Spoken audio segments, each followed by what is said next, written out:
Have you ever found yourself saying the words, I expect this person to do something?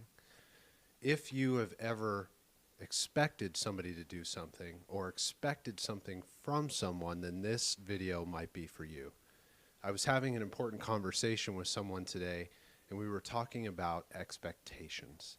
And an important thing to remember about expectations is that oftentimes you're going to be let down. You're going to feel let down. And the reason that is because another person can't live up to your expectations. And that's not just because your individual expectations are too high. It's simply because your reality isn't matching their reality. And there's nothing we can do to force that to happen. And if there's anything I've learned in years of therapy, it's that expectations unmet lead to resentment.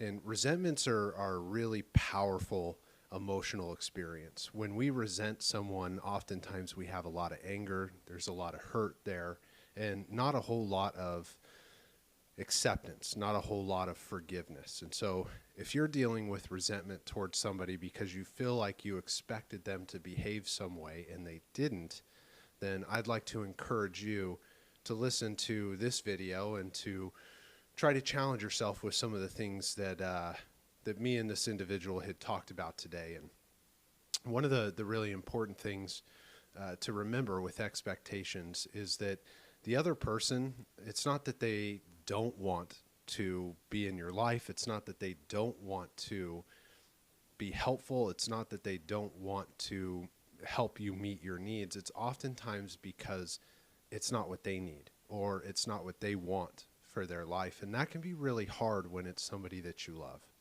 All right, letting them have their own experience. But the thing we have to remember about our own individual experience in the realms of expectations is that when we hold an expectation over somebody, we aren't giving them the dignity to live their own life and make their own decisions.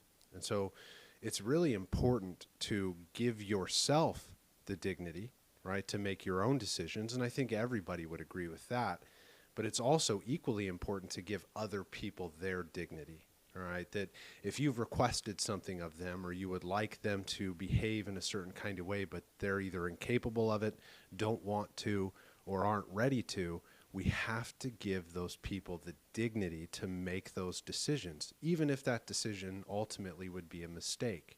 And this is where the statement, give someone the dignity to make their own mistakes, comes from.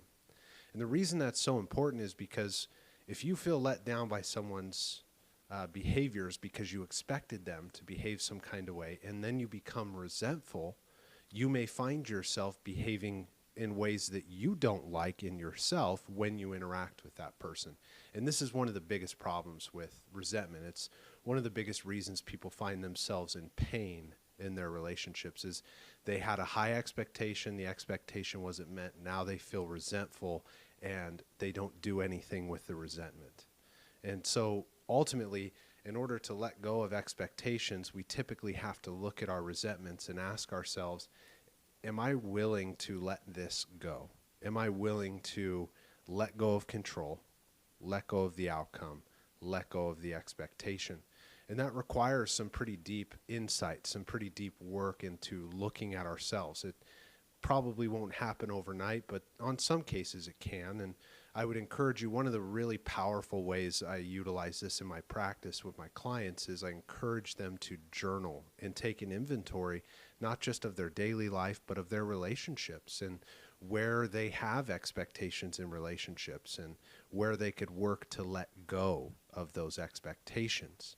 Because it's not, like I said in the beginning, that that person doesn't want to connect with you. It's that that person isn't going to meet your expectations, because oftentimes those expectations are based on what we want and need, not based on what the other person wants and needs. And so more often in relationships, the importance is to find compromise, not to connect on expectations, right? We got to find compromise with each other. So we find that compromise by not letting ourselves get into big reactions and big resentments over let down expectations.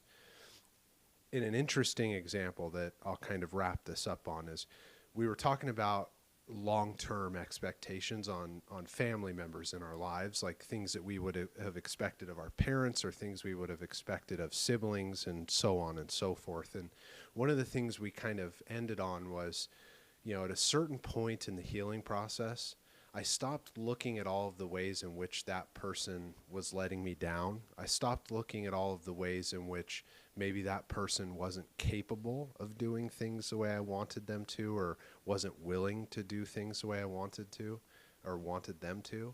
And I started looking at the ways in which they were trying to be a part of my life.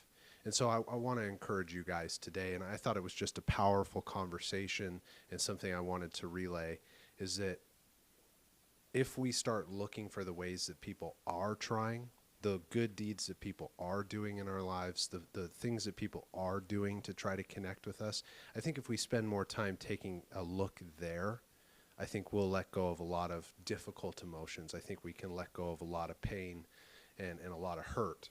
Now, if somebody's hurt you really bad, that's a different conversation. And as always, I would encourage you to reach out for therapy. I would encourage you to look for support in your area.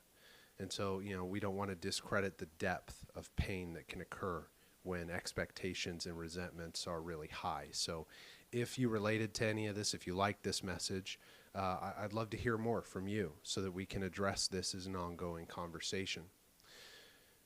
As always, if you are listening to this and you struggle in any way with substances to an unmanageable degree, I would encourage you to look for AA, Alcoholics Anonymous, or NA, Narcotics Anonymous, in your area for free support groups. Those are the individuals that are going to help you find long-term sobriety and lasting recovery. If you're a family member of someone who is struggling with substance use, then I would encourage you to look into the program of Al-Anon. It's a 12-step recovery program for friends and family members of alcoholics, and it will help you get the answers and support you need so that you can feel some peace and serenity in your life. But those are just my thoughts. I'd love to hear more of your thoughts in the comments below, and I look forward to seeing you in the next video. Take care.